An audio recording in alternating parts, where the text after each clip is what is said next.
Hi, everybody, welcome to Love Amplified, another one in the series, and I hope you're doing well out there. So, have you ever driven a car with the handbrakes up? Or have you ever ridden a bicycle where the brake pads are in contact with the wheel? It takes a lot more effort to get where you want to get to.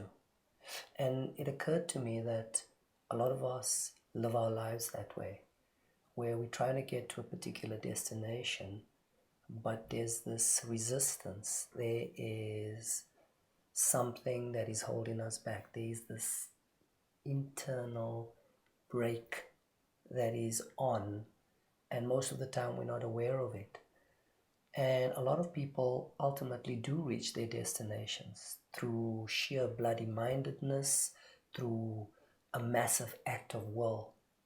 But in reaching those destinations, with the handbrake still up, with this internal friction and the shear that happens as a result of this resistance, we cause a lot of internal damage, both emotionally and physically. And often when we arrive at our destinations, we're completely exhausted. So, what is that internal resistance? What is the handbrake that always seems to be up? And very often we are tapping into external motivations. We need somebody behind us to push us to overcome this internal resistance. We look for all kinds of support, all kinds of motivation to get us to this goal, destination, vision that we're looking for. And we never really go and look at what the resistance is. So this external source of resistance requires an enormous amount of energy to overcome. And what that resistance is ultimately is your heart is not in it. There is something inside of you. There is something in your heart that is not fully aligned to this thing that you want, to where it is that you want to go. And most of us, especially today, live from our heads, not our hearts. And it takes an enormous amount of courage to live from your heart, to trust what your heart is saying. Often in corporate world and even in school, they negate this aspect of trust in your heart. They negate this aspect of emotion, and we become a whole host of head cases where we just live in intellectually and, yes, forcefully pushing our way to where it is that we're trying to get to. All the time that handbrake is up because our heart knows what it knows, and often it knows what it is that we really need. So how do you begin to assess whether you are living from your head, from your heart? A couple of years ago, I did a vision quest, and the concept of the four-chambered heart was taught to me on that quest. I don't know what its origins are, but I'm going to give you some insight into that.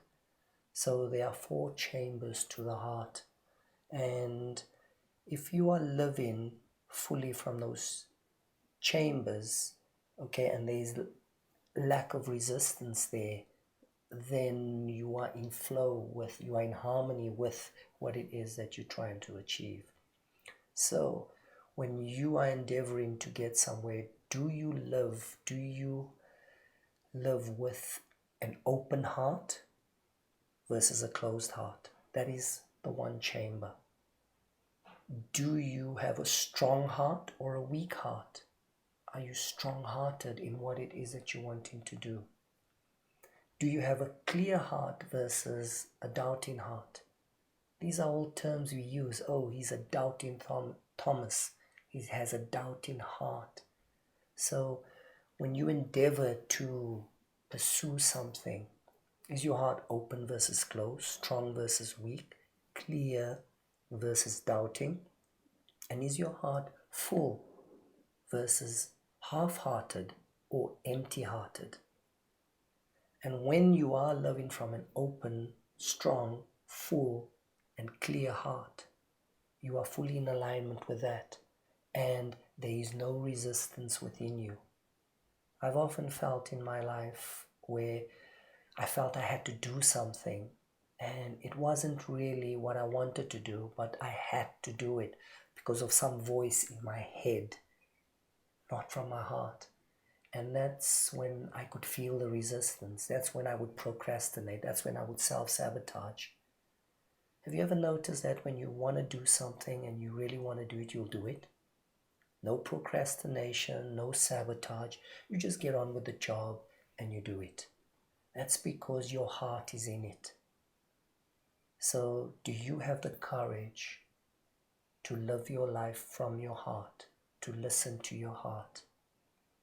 And when you go back into your life after this lockdown, after this whole process, are you going to start to live your life more from your heart? Or do you go back to business as usual? You see, we all create impressions wherever we go. We are leaving impressions on the planet.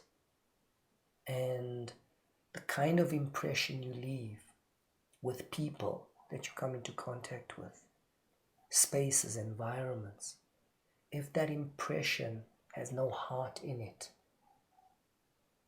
then what kind of an impression are you really leaving? Thanks again for checking in. I will talk to you tomorrow. Open your heart.